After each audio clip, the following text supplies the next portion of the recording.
تو کہا جاتا ہے ان لوگوں نے خلافت چھین لی تھی. لو جو چھینی تھی وہ سن لیں. حضرت عمر رضی اللہ تعالی عنہ جب زخمی ہوئے، جب یہ احساس ہوا کہ اب یہ اللہ کی طرف سے آخری وقت آ چکا، تو آپ نے 6 لوگوں کا نام لیا. اس وقت 7 وہ لوگ زندہ موجود تھے. سیدنا ابو بکر نہیں تھے، سیدنا عمر زندگی اور موت کی کشمکش میں تھے، ابو عبیدہ بن جراح شہید ہو چکے تھے.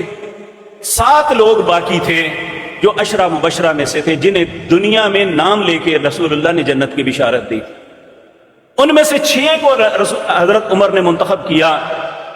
ان میں سیدنا علی رضی اللہ تعالی عنہ تھے، سیدنا عثمان، سیدنا عبد الرحمن بن عوف، سیدنا سعد بن وقاص، سیدنا زبیر بن عوام اور طلحہ بن عبید اللہ رضی اللہ تعالی عنہم.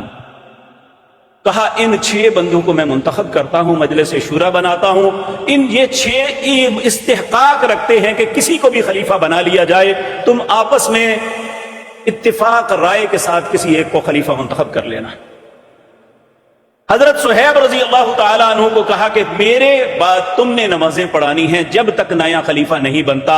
ان میں سے کسی کو نہ کہا، اس لیے کہ کوئی یہ نہ سمجھ لے کہ عمر کا رجحان اس کی طرف ہے. ان میں 7 میں تھے سعید بن زید، یہ حضرت عمر کے بہنوئی بھی تھے اور چچا زاد بھائی بھی تھے. انہوں نے ان کا نام خلافت سے الگ اس لیے رکھا، وہ اپنے خاندان کو آگے نہیں لانا چاہتے تھے کہ کوئی یہ نہ کہے کہ اپنے خاندان کی طرفداری کی ہے. اور انہیں کہا اگر تمہارے ووٹ برابر ہو جائیں تو میرے بیٹے عبداللہ بن عمر کا ووٹ پوچھ لینا، لیکن وہ خلافت میں کسی چیز کا حقدار نہیں ہے. حضرت عبد الرحمن بن عوف کو کہا کہ اس ذمہ داری کو تم نے لینا ہے اور اس کا فیصلہ احسن انداز میں کرنا ہے. یہ صحابہ کرام میں بڑے دانا اور عقل مند انسان تھے. انہوں نے بہترین فیصلہ کیا.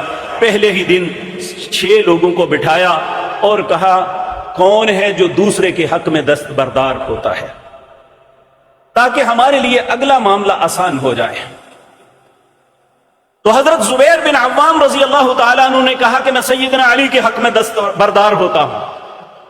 حضرت طلحہ بن عبید اللہ نے کہا میں سیدنا عثمان کے حق میں دستبردار ہوتا ہوں. اور سیدنا سعد بن ابی وقاص نے کہا میں عبد الرحمن بن عوف کے حق میں دستبردار ہوتا ہوں. اب 3 بندے رہ گئے خلافت کے لیے، 3 بندے دستبردار ہو گئے.